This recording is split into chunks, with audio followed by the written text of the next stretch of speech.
Aujourd'hui, une vidéo totalement imprévue, mais écoutez, après tout, pourquoi pas? Bonjour à tous et bienvenue pour une nouvelle vidéo qui, comme vous l'aurez compris, était il y a encore peu totalement imprévue au programme. Mais voilà, la magie de Booktube a opéré et des réseaux sociaux, puisque l'une d'entre vous, Camille, est venue me parler d'un petit challenge qu'elle a décidé de créer et d'organiser pour cet été. Elle est donc venue me voir en me disant « Coucou, j'organise un challenge littéraire autour des thrillers et lectures de l'horreur. Est-ce que ça te tenterait ?» Je pense qu'au vu de ma pile à lire, la réponse était toute trouvée. J'ai donc bien sûr accepté en disant que c'était une idée absolument géniale parce que très sincèrement, il existe moult challenges littéraires, mais très peu concernent ces genres littéraires. Sincèrement, à part le Black November organisé par Séverine au mois de novembre, je n'en connais aucun autre. Après, vous me direz, je suis peut-être mal renseignée, mais il faut tout de même avouer qu'en France, ça ne court pas les rues. Donc, ma foi, je me suis dit, même si en ce moment, je cours après le temps pour arriver à trouver un petit peu de temps à m'accorder à la lecture, eh bien, pourquoi pas. J'ai donc pris la décision de tenter cet été le Summer Spooky Book Challenge. Et pour cette occasion, je me suis dit que j'allais partager avec vous la petite pile à lire que je m'étais donc confectionnée. Un grand merci donc une fois de plus à Camille du compte Instagram Camille Readings Pumpkin Book Cat, un truc comme ça. Je suis désolée, mon cerveau n'est vraiment pas fait pour les pseudos à rallonge, donc le plus simple, c'est encore que je vous mette le lien vers son compte en barre d'infos. Ainsi, si vous aussi ce challenge peut vous intéresser, eh bien je vous invite grandement à vous rendre sur son compte et aller voir un petit peu toutes les explications qu'elle a pu donner autour de ce petit challenge. Et puis pour ma part, je vous propose que l'on passe tout de suite du coup à ma petite pile à lire. Alors je pose tout de suite les règles de base. Oui, il y aura de la triche. En même temps, que serait un challenge littéraire sans un soupçon de triche par-ci par-là? Et puis il faut bien reconnaître que je me pose comme principe de ne jamais acheter des livres expressément pour un challenge littéraire. Parce que tout d'abord, j'ai une pile à lire bien trop conséquente et que j'ai vraiment envie de la faire baisser. Et parce que du fait d'avoir une énorme pile à lire, j'ai déjà beaucoup de livres qui me tentent beaucoup chez moi et je ne vois donc pas l'intérêt d'aller rajouter des livres supplémentaires là-dessus. Pour moi, les challenges littéraires doivent servir justement à sortir les bouquins que l'on a chez soi et parfois même à se mettre des petits coups de pied pour des titres qui dorment depuis belle lurette dans nos pales. C'est donc pourquoi j'ai dû parfois faire rentrer certains titres un peu au chausse-pied dans des catégories. Mais je suis certaine que Camille ne m'en voudra absolument pas. Ce challenge compte donc 12 cases un petit peu organisées comme un espèce de bingo littéraire. Dans chaque case, elle est donc venue y mettre des mots-clés qu'il faut remplir avec les titres que l'on a choisis. Ce challenge s'étend du 1er juillet au 3 septembre, c'est-à-dire grosso modo 2 mois. Alors en soi, 12 bouquins en 2 mois, ce n'est pas insurmontable pour ma part, mais ça sous-entend quand même de cravacher un petit peu, d'autant plus que forcément qui dit mois d'été dit également vacances, et paradoxalement c'est pas toujours durant les vacances que j'arrive à trouver beaucoup de temps pour lire. Il n'est pas exclu non plus qu'à côté, j'ai envie de faire d'autres lectures de temps en temps. Bref, un challenge qui au premier abord ne semble pas insurmontable, mais qui va peut-être quand même demander une certaine dose d'organisation et d'investissement de ma part. Après, je me dis, rien ne me force à remplir les 12 catégories. Donc, comme d'habitude, ma foi qui vivra verra. Toujours est-il donc que pour la pile du jour, je me suis tout de même prévu donc un livre par catégorie, donc je vous propose que l'on s'y mette tout de suite et que l'on passe ensemble en revue les 12 catégories en question. Alors pour la toute première catégorie, nous avons comme mots-clés maison hantée, manoir, cabane et vieille demeure. Et je vous avoue que j'ai un petit peu galéré, mais je pense avoir trouvé un titre qui, ma foi, fera tout à fait l'affaire. Et il s'agit de Embrun de Louise May aux éditions Pocket. Alors côté résumé, je vais essayer de passer assez rapidement sur chacun des romans, puisque vous l'aurez compris, tous les livres dont je vais vous parler aujourd'hui, je vous les ai déjà présentés sur la chaîne dans des book hauls, donc Normalement, vous en avez peut-être déjà eu vent, mais certains sont là, il est vrai, depuis fort longtemps, donc l'histoire n'est peut-être pas très fraîche dans votre esprit, ni dans le mien d'ailleurs. Pourquoi ai-je choisi ce titre pour cette catégorie? Eh bien, tout simplement parce que dedans, on va y suivre une famille de bobos parisiens, écolos bien pensants. Je vous assure, c'est vraiment comme ça qu'on nous les présente dans le résumé, qui vont décider le temps d'un week-end ou d'une semaine de vacances de prendre possession d'une maison un peu paumée sur une île bretonne, d'où le fait que pour moi, ça correspond à la catégorie. Et tout semble idyllique, sauf que je ne sais pas si c'est la maman ou la petite fille qui va disparaître. Il y a une histoire de couteau sanglant et potentiellement aussi de Bretons qui n'ont pas très envie de voir ces Parisiens s'éterniser dans le coin. J'en sais pas plus, mais je connais plutôt bien maintenant l'écriture de Louise May. J'ai déjà lu 2-3 titres d'elle et à chaque fois ce fut de très bonnes lectures. Donc, ma foi, je me dis que celui-ci peut tout à fait faire l'affaire et me promet là encore un bon moment de lecture. Puis je sais pas vous, hein, mais moi je trouve que cette couverture correspond plutôt bien à l'esprit un peu spooky du challenge. Pour la seconde catégorie, il nous est demandé de lire un livre des éditions du Chat Noir, et c'est là que l'on commence à sortir le chausse-pied. Parce que, alors je ne sais pas si je dois dire honte à moi, mais en tout cas, il est vrai que je n'ai jamais lu de roman des éditions du Chat Noir, je n'en ai du coup aucun également dans ma pile à lire, et comme je vous l'ai dit, le but pour moi, ce n'est surtout pas d'acheter de nouveaux romans, donc mon petit cerveau s'est mis en branle pour essayer de trouver une astuce qui me permettrait de correspondre un tant soit peu à l'énoncé de la catégorie. Et c'est donc pourquoi j'ai exhumé un roman qui, pour moi, ma foi, peut tout à fait faire l'affaire. Et quand je dis roman, ce n'est pas tout à fait vrai, puisqu'il s'agit d'un recueil de nouvelles. J'ai donc décidé de mettre dans cette catégorie Si ça saigne de Stephen King aux éditions Le Livre de Poche. Édition du Chat Noir sur la couverture. Avouez qu'en poussant un peu, ça rentre. Alors, comme je l'ai dit, c'est donc un recueil de nouvelles, et sans dire de bêtises, il me semble, c'est le dernier recueil de nouvelles que l'auteur a fait paraître. Et il me semble aussi, en plus de ça, que dedans, on y retrouve une nouvelle avec le personnage de Holly, que l'on avait découvert dans la trilogie Monsieur Mercedes, Mister Mercedes plutôt, et qui est un personnage que j'aime énormément, donc je vous avoue que j'ai pas mal hâte de la retrouver et de renouer avec elle, et puis dans tous les cas ça reste un King, donc forcément ça ne pourrait être que du bonheur. Bon, par contre, comme d'habitude avec le monsieur, on est sur une bonne grosse pavasse, hein, de plus de 600 pages je crois. C'est tout à fait ça. C'est un recueil qui compte 4 nouvelles, tout comme d'ailleurs le recueil de nouvelles de l'auteur que je suis également en train de lire en ce moment, mais ce sera l'objet d'une autre vidéo.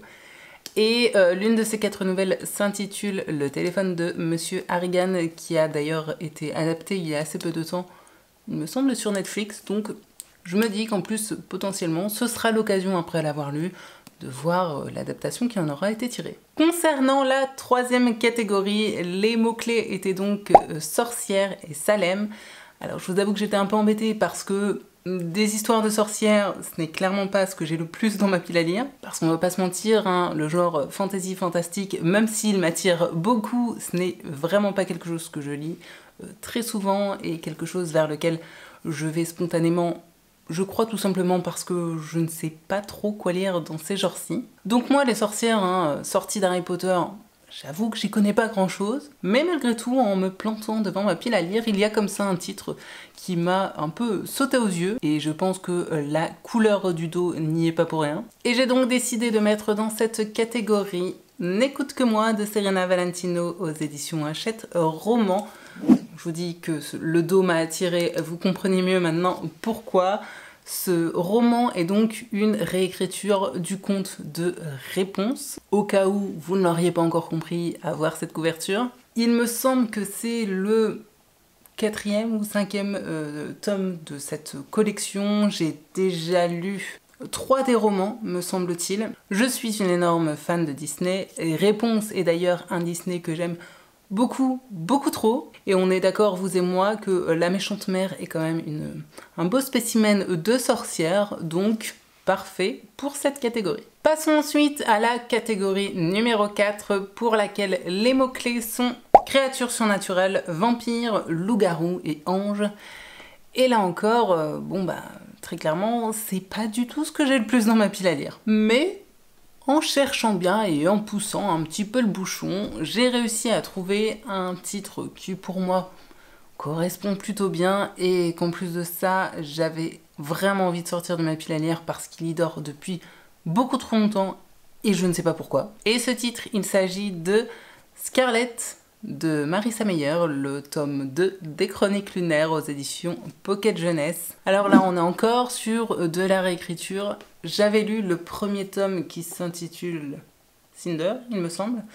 Il y a de ça maintenant, je dirais bien 2-3 ans. Et je me souviens que, très sincèrement, j'en attendais absolument rien et j'avais une vraiment bonne surprise. J'avais bien aimé le premier tome. Ce qui fait que, assez rapidement, je m'étais procuré ce tome 2, vraiment dans l'idée de le lire super rapidement. Et je ne sais pas ce qui s'est passé. Vortex temporel, ou peut-être que ce roman a décidé d'aller se cacher au fin fond de ma palle. Toujours est-il que je n'ai toujours pas sorti. Dans le premier tome, Cinder était donc une espèce de mécanicienne mi-humaine, mi-robot, un peu droïde. On est donc sur des réécritures, là encore, de Disney, mais dans un univers un peu à la steampunk, et ma foi, le mélange, comme je le disais dans le tome 1, m'avait plutôt convaincu. Donc je vais me laisser porter par ce tome 2. J'imagine que là encore, Scarlett ne va pas être tout à fait humaine. Va-t-elle avoir des pouvoirs? Va-t-elle être aussi à moitié cyborg? J'en sais rien. On n'est peut-être pas avec des loups-garous et des vampires, mais je trouve que là encore, si on pense de façon un peu élargie ces mots-clés, ça peut le faire. Et on va continuer un petit peu dans le même esprit, puisque pour la 5e catégorie, les mots-clés sont fantômes, revenants, démons, possession et amis imaginaires.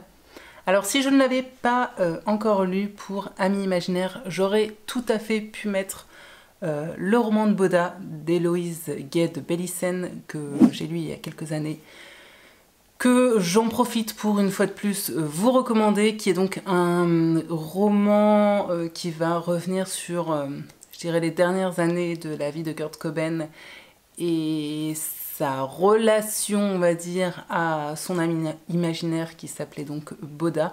Ça aurait pu tout à fait rentrer dans cette catégorie, mais je l'ai déjà lu. J'ai donc plutôt décidé de me tourner vers L'illusion de Maxime Chatham aux éditions Pocket. Et je suis en train de me dire qu'avec cette couverture, j'aurais même pu mettre ce roman dans la première catégorie, parce que là, on est sur un beau spécimen quand même de cabane au fond de la forêt, dans laquelle on n'a pas trop envie de passer la nuit. Bon, après, vous me direz une fois de plus, chacun est bien libre d'occuper ses week-ends comme il le désire, mais pour ma part, j'ai moyennement envie d'aller y passer mes vacances. Et en parlant de vacances, ça va d'ailleurs être un petit peu, justement, le point de départ de ce roman, puisque dans Illusion, on va donc se retrouver au cœur d'une toute petite station de ski perdue au fin fond des montagnes, les Pyrénées, les Alpes, autres, je n'en sais rien. Petite station qui est quasiment désertée à l'arrière-saison, dans laquelle une petite douzaine de saisonniers viennent d'arriver, et ce qui fait que j'ai décidé de le mettre dans cette catégorie, c'est que sur la 4e de couverture, on nous parle de Vision et de Hugo qui va devoir affronter ses peurs et ses cauchemars. Bref, une ambiance un peu lugubre. J'espère avec peut-être un côté y a-t-il des esprits et des fantômes dans le coin qui va transpirer de ce titre. Je n'en sais pas plus. Là encore, on est d'accord, le chausse-pied n'était pas très loin. Mais pour dire vrai, c'était un petit peu l'occasion de sortir un titre de Maxime Chatham, parce que je crois qu'à ce jour, je n'ai lu qu'un seul de ses romans, qui m'avait d'ailleurs moyennement convaincu. Et j'ai envie de retenter l'expérience, de connaître un petit peu mieux vraiment cet auteur dont j'entends énormément parler, qui normalement devrait plutôt me plaire parce qu'il est décrit par beaucoup comme étant un petit peu le Stephen King français, même si je déteste cette expression.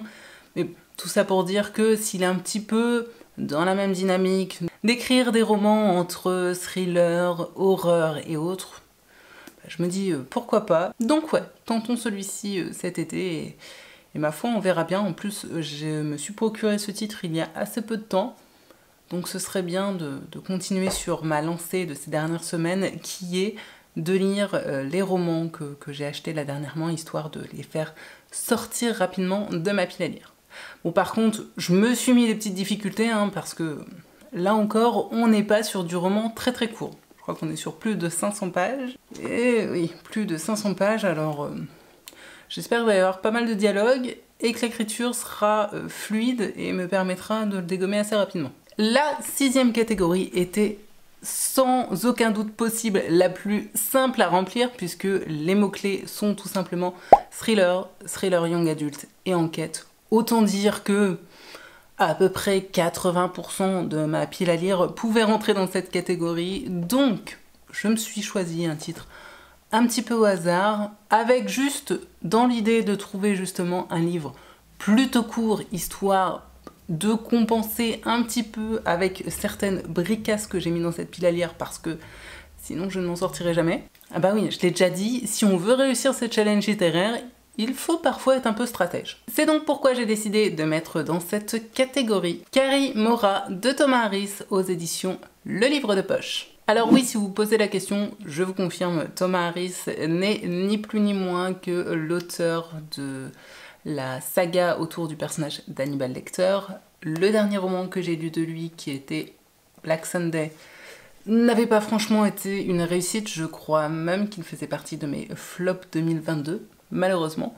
Mais voilà, je me dis que c'est comme quand on tombe de cheval, il faut vite remonter en selle. Donc là, il est plus que temps pour moi de renouer avec cet auteur. Et dans Carrie Mora, on va être avec une histoire un petit peu de gang et de malfrats, puisqu'il va y être question d'une espèce de légende qui dirait que sous la villa de Pablo Escobar, de très nombreux lingots d'or ont été enterrés, ce qui fait que régulièrement, quelques petites bandes de malfrats essayent de mettre la main dessus. Et dans ce roman-ci, on va suivre un mafieux bien particulier qui va tenter sa chance et essayer de trouver, je crois, ses lingots d'or, sauf que la magnifique Carrie Mora, qui semble être une sorte d'hybride entre une poupée Barbie et Kill Bill, veille sur le butin et ne va peut-être pas tout à fait le laisser faire. Vraiment, je dis ça de ce que j'en ai compris du résumé, ça n'a peut-être rien à voir, ma foi. Il faudra suivre les points lecture pour savoir vraiment ce dont il en retourne dans ce roman. Mais comme je le disais, je l'ai surtout choisi parce qu'il est, comme vous le voyez, plutôt court. Je crois qu'il fait même pas 300 pages, donc typiquement pour contrebalancer avec les briques, ça peut être une bonne tactique. La 7e catégorie était également très simple pour moi, puisqu'elle a pour but de nous faire lire des auteurs classiques du genre horrifique, donc Shirley Jackson, Lovecraft ou bien sûr Stephen King. Autant dire que j'ai une montagne de romans de lui qui m'attendent dans ma pile à lire. Donc là encore, j'ai fait un choix purement stratégique sur la longueur du roman. Et j'ai donc décidé de sortir le plus petit livre de King, je crois, qui dormait dans ma pile à lire. Et il s'agit donc de La tempête du siècle de Stephen King, donc aux éditions Le Livre de Poche. Est-ce que je vous saoule une millième fois en vous disant à quel point j'aime les couvertures de King chez Les Livres de Poche? Oui, j'ose vous le dire pour la 3653e fois, mais que voulez-vous, je suis vraiment trop fan. Bon alors, je n'ai pas tout bien compris à la lecture du résumé et ça me va parfaitement. Tout ce que je sais, c'est que l'on va être sur une petite île un peu perdue qui a l'habitude d'être battue par les tempêtes, sur laquelle va venir s'échouer un assassin qui va très clairement foutre les miquettes à tout le monde. Et petite spécificité un petit peu narrative que j'ai appris il y a peu de temps et que je n'avais pas du tout remarqué lors de mon achat de ce livre, c'est qu'il s'agit, je ne sais pas si vous allez le voir, d'un script de scénario. Enfin, j'ai entendu scénario, mais à regarder comme ça, on est presque sur de la pièce de théâtre. En tous les cas, vous aurez compris, on n'est pas sur du roman classique, on est sur une forme un petit peu, je sais qu'il peut surprendre un petit peu au début de la lecture, mais apparemment on s'y fait très vite.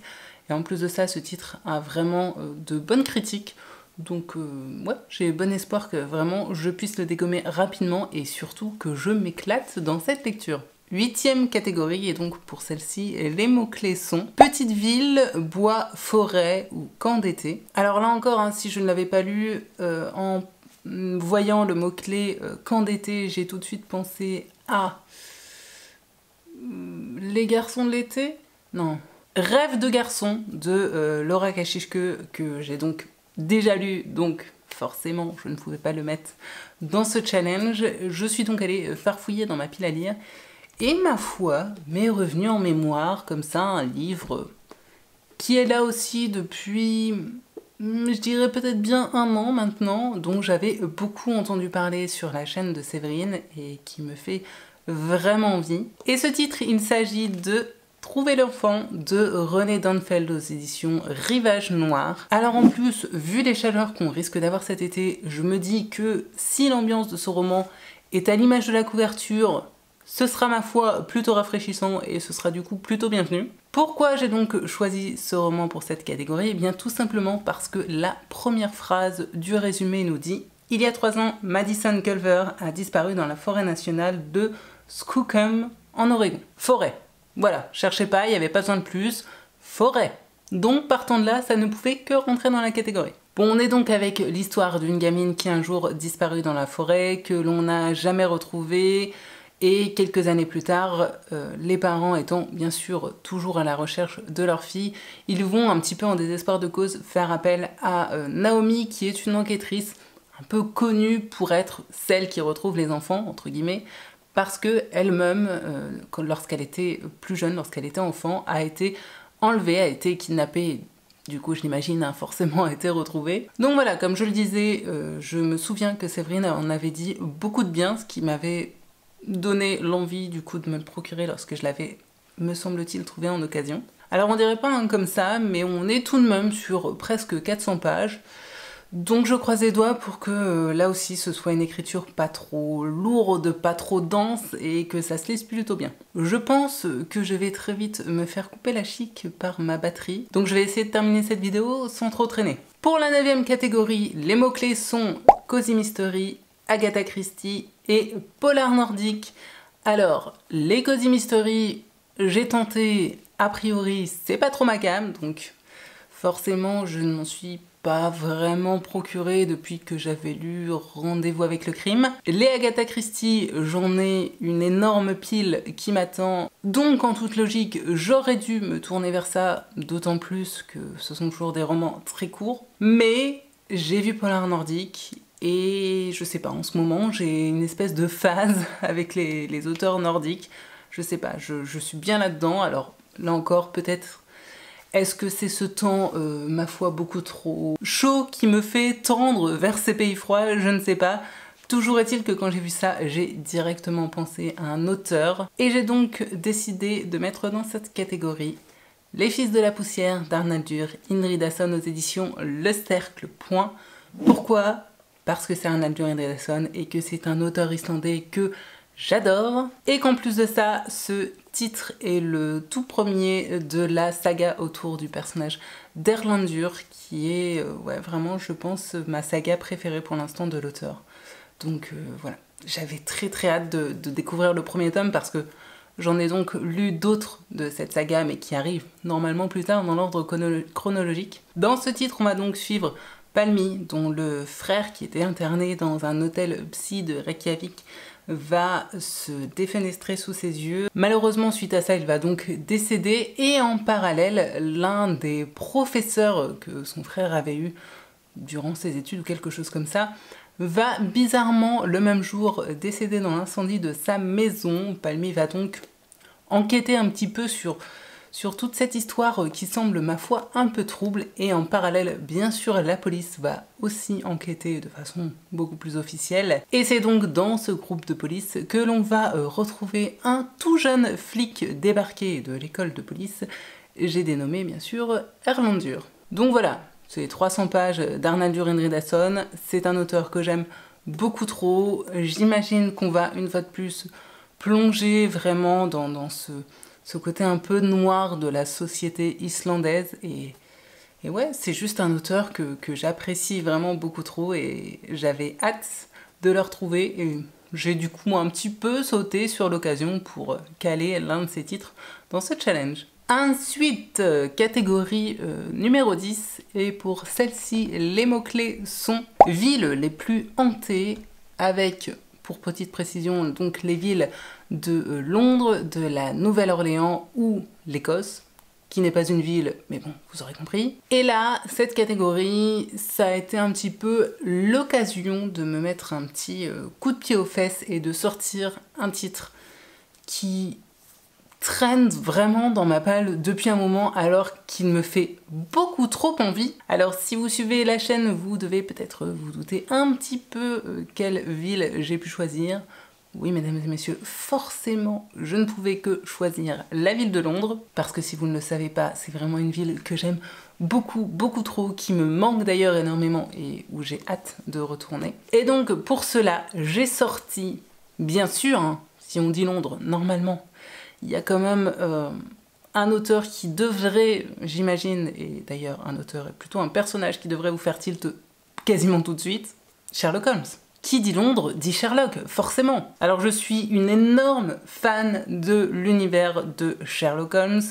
Bien sûr, la dernière fois que je suis allée à Londres, je n'ai pu que passer devant le 221B Baker Street. J'ai vu chaque épisode de la saga Sherlock avec Benedict Cumberbatch à peu près 46 fois. J'ai un amoureux qui est lui-même un énorme fan et qui a lu tous les romans de Sherlock.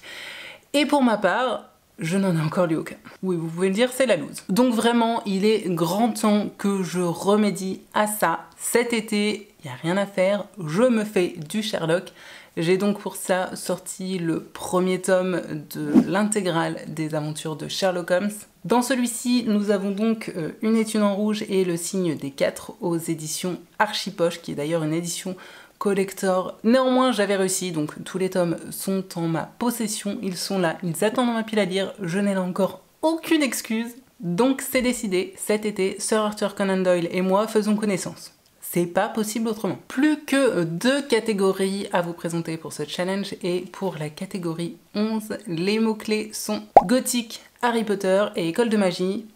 Et là, c'est le moment où on ressort le chausse-pied. Parce que bon, des lectures gothiques, je ne pense pas en avoir des masses. Le seul titre qui me venait un petit peu en tête avec ce mot-clé, c'est Ma cousine Rachel, ou potentiellement tous les Daphné du Maurier, mais je n'en ai aucun dans mes piles à lire. J'ai bien sûr, vous vous en doutez, tous les Harry Potter, mais je les ai tous lus. Il y a Belle Lurette, et bon, pour un challenge, j'essaye plutôt en priorité de sortir des titres que je n'ai pas encore lus. Et École de magie, bah là aussi, en cherchant bien, j'ai rien trouvé qui pourrait correspondre. Cependant, grâce à mon petit chausse-pied, je me suis dit qu'il y avait un titre qui pouvait peut-être rentrer un petit peu dans cette catégorie. Et là encore, c'était un peu l'occasion de sortir ce titre parce qu'il est dans ma palle depuis très longtemps, que j'en entends parler partout sur Booktube. J'ai l'impression parfois d'être la seule à ne pas avoir encore lu ce titre. Et en même temps, c'est un roman qui me fait un petit peu peur, tout d'abord par sa taille et également par le fait que mon amoureux a tenté de le lire et qu'il m'a dit « J'ai abandonné, c'était trop chiant ». Oui, on est d'accord, ça met pas dans les meilleures conditions pour avoir envie de le découvrir. Terminer le suspense à 2 balles, ce titre, il s'agit du Maître des Illusions de Donna Tartt aux éditions Pocket. Oui, je vous l'ai dit, là on est sur de la bonne petite pavasse de, je crois, plus de 600 pages. Tout à fait, presque 700 même, hein. Autant dire que va falloir que je m'accroche. En plus, c'est une très vieille édition avec une mise en page. On passe sur les pages bien jaunies. Ma foi, j'ai récupéré déjà bien gentiment ce livre chez mes beaux-parents, donc on va pas se plaindre. Par contre, ouais, la mise en page, étant en plus une personne dont la vue est catastrophique, je vous avoue que ce genre d'interligne rikiki, c'est vraiment pas ce qui est le plus recommandé pour ma vue. Mais ma foi, bah, on va faire avec. On verra bien. Alors, si jamais vous vivez dans une grotte et que vous n'avez jamais entendu parler de ce roman, je vais vous faire un petit résumé très succinct. Dans Le Maître des Illusions, on est donc dans une université assez élitiste, prestigieuse, dans laquelle un professeur a un espèce de petit cercle fermé. Alors, Moi, quand on m'a raconté l'histoire, j'ai pensé tout de suite au Cercle des poètes disparus, que j'adore, ceci dit en passant. Ce prof a donc un espèce de petit club de cercle très fermé de 4-5 élèves qu'il prend un peu sous son aile. Tous ces élèves sont forcément tous des fils à papa parce que école très prestigieuse qui coûte extrêmement cher. Sauf un élève qui va être admis, qui lui a réussi à bénéficier, je crois, d'une bourse qui est donc très différente de ses petits camarades. Et bon, bah on s'en doute, hein, les choses ne vont pas forcément très bien se passer. Il va découvrir tout un monde qu'il ne connaît pas, mais qui n'a peut-être pas que des bons côtés. Et si ma mémoire est bonne, il me semble qu'il va y avoir carrément un meurtre au sein de ce petit groupe d'élèves. Soit donc, rien que la couverture, pour moi, fait un petit peu ambiance noire, gothique, un poil flippant. On est dans une école, certes pas une école de sorciers, mais on reste quand même dans une école.